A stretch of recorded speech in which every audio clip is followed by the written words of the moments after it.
Week 3, we had a ton of blowouts. The smallest margin of victory, 20 points. This week in Week 4, the largest margin was 20 points. Go figure. That's a stat you can take with you guys. The Week 4 post-game show. I'm Joey. We have Jared, Tyler, and Greg. Let's get into these games. Let's start with the last one first, the best game of the night. Werewolves Wild Hogs wasn't the game of the week. We might have overlooked it a little bit. But the Werewolves come all the way back, down double digits in the second half, I am pretty sure. And they come back and they win on a buzzer-beating layup. And so you guys, we all saw this game here on Court 1. What'd you see? What about that last play? I mean, the fight, Gino was hitting threes from all over, and that was a big part of their comeback. The last 3 minutes was unreal. They kept pushing. They were harassing them the whole time, just getting steal after steal and pushing, and they were able to get the win in the end. I think in the fourth quarter, the Werewolves really started hitting their three-point shots between Gino Forti and Brian Heston. And there were a lot of free throws taken at the end of the game, and I think the Werewolves hit a lot more free throws than the Wild Hogs did, and that helped them come away with the victory. Because it was tied at half. Or they were down at half. Yeah, they were. They were down at half, and they were able to come back and get the victory at the buzzer. They were down by They showed a lot of fight 14. late in the game, and their shots just started dropping when they needed it, and that's what made the difference. And the free throws have been something that have haunted the Werewolves in the past, and they made them when they had to in this game to come away with the win. Any final thoughts on that one? You just stole the words right out of my mouth. Free throws. Yeah. Last season, they were just atrocious, and even the beginning of this season. So for them to hit those big shots down the line, it helped them pull out the W. For sure. And now the second smallest margin of victory was the Swish Kebabs, another surprise game in the halfway crooks, finally figuring some things out. Almost able to steal the win, but not quite. Fourth quarter, Swish Kebabs proved that they, when things aren't going right for 3 quarters and they're battling and they're down and they're fighting, not making their shots as much. Fourth quarter, they turned it on and won by 11, 68-57, to stay undefeated, right? Swish Kebabs are undefeated. Big game for them next week, I know that. And there'll be many big games as they're playing the teams they haven't played. So a big game every week for them now. The only undefeated team left. The only undefeated team left. Very good. Yeah, because Boom lost. We'll get there in a second. So the last undefeated team, what did they show you? I thought they showed a lot of persistence. The halfway crooks came out and played excellent defense at first. It was a really low-scoring game, but Swish Kebabs stuck with their game plan. They didn't try to change anything. They didn't get intimidated, and sooner or later the shots began falling for them, and that's what helped them win. Anything? That's about it. That sums it up, would you? Yeah. It's a good summary, Cruz. Cool. Thanks. I want to talk more about my team. Finally did some stuff right. A fadeaway in the corner was pretty cool. Thank you. I believe we have it on video. Check it out, thelegacyleagues.com or my Instagram. I'll post it 3 times a day. Boom Shakalaka, as we mentioned, undefeated coming into the day. No longer undefeated. The Green Squad, they didn't have Nate Stitchell, who was a show-out player. Of course, he comes when they play my team, right? And then is, invisible and doesn't show up the next week. But huge missing factor. Yeah, and that would have changed the game a lot. Green Squad wins regardless, 84-68.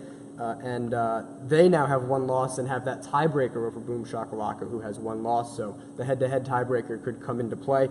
Green Squad, Victor Shue Jr., Greg Holt had a big game, who was a late addition to the team, Cody Crawford. Kind of their big 3. And I know a lot of other players were already talking crap to me as they get ready to play the halfway crooks next week. But before we get there, what did they do against Boom Shakalaka, who still had Lucas Martin, Mark Belleville, Larry Bird, Matt Camara, and it was missing Ronsley again. True. Too, though. It was another big factor for them. So missing some players. But what did Green Squad show you? I thought after winning by 61 last week against Prestige, they looked extremely hungry. And last week was a huge game for both Victor and Cody, but this week it was all Greg Holt. He kind of played the Superman role while the other 2 were the sidekicks. And Cody was a little off on threes at first. Victor was doing everything he could except score the ball, and it was the Greg show. I think he had 14 in the first quarter. It was unbelievable. He came up with a double-double, 31 points, 11 rebounds, I think it was. Yeah.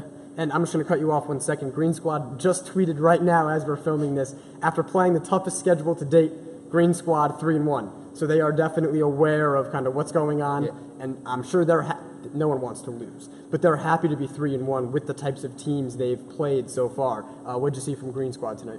They were just able to dominate Boom Shakalaka the whole game. Boom Shakalaka, they didn't really look like themselves too much, but that was only because of the missing players, in my opinion. So. Right.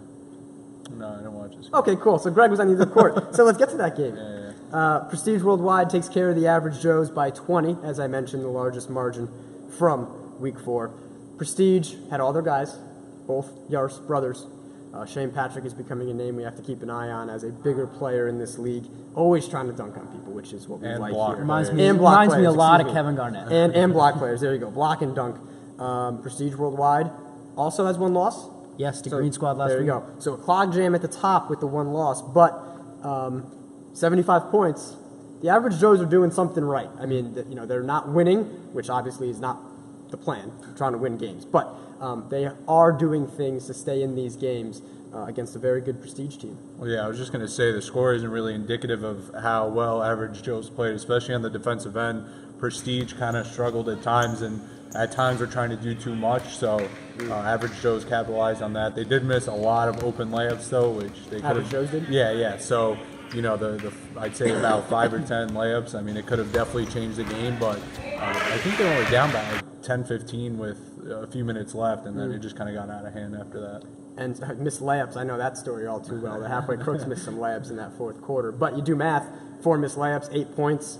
Lost by 20. Right. I mean, the math doesn't add up, but Yeah. at any point in the game before it got to 20, Exactly, that's a yeah. big 8 points. Yes. And those add up, and then a lot of times, and I can speak for my team as well, when you miss a layup like that, it leads to 2 the other way. Yeah. So it's not just a missed layup, it's a 4-point swing or a 5-point swing, and those are the ones that separate teams in this league because of the pace, because of the up and down nature of this league. I'm going to put Greg on the spot because he's used to this. One word to describe the first 4 weeks of the season. We are halfway there. Anything. You clearly not prepped for this. I'd say competitive. Yeah. It's a lot more competitive than last season. I mean, obviously adding 2 more teams, but as I've said before, without that team like the Alliance, where it's like there's no team that's going to completely dominate this league. There might be teams that are stronger and some teams that are weaker, but you still have to show up every week because as I saw tonight with Prestige and Average Joe's, the Average Joe's are giving them a good game until it got late in the game, and then it's just about hitting your shots down the stretch. It's also a really important part. If I'm not mistaken, and you guys can throw in a word in a second, Swish Kebab's undefeated, then Prestige, Boom, Green, Werewolves. Yep. All 3-1. It's 5 teams with a combined 4 losses. I can do math. What do you guys have of the first 4 weeks of the season? You haven't seen last season, but give a quick word to I'm sum going it to up. say back and forth. Week 1, a lot of blowouts. Week 2, close. Largest margin of victory was 11. Week 3, closest game 20. Week 4, largest game 20. I have no idea where this league is going yet, but yes, it is extremely competitive, as you have said. There is no one team that completely dominates. It's all open right now. It's more than one word, but that's okay. He used hyphens. Back and He used- forth. he used Back and forth was the back, hyphen, phrase, and then I had the sentences to describe it. It's surprising Surprise. because You can say more than one word. I wasn't sure if you wanted me to explain. Go ahead, But the first week, I thought I had like a good sense of how the league was going to turn out, but 4 weeks in, it's very surprising. There you How go. it's He done. wraps it full circle. I can say this with confidence. You will not want to miss these next 4 weeks. Obviously, every team's going to play everyone, but surprises, back and forth, all that comes into effect, and every team makes the playoffs, and then it comes down to matchups. I'll say it again. Wouldn't want to play the halfway crooks in the first round. Just saying. Not saying, just saying. For the guys, I'm Joey. That's the Week 4 postgame show. We'll see you next Wednesday for Week 5 as the Winter 18 season is halfway done.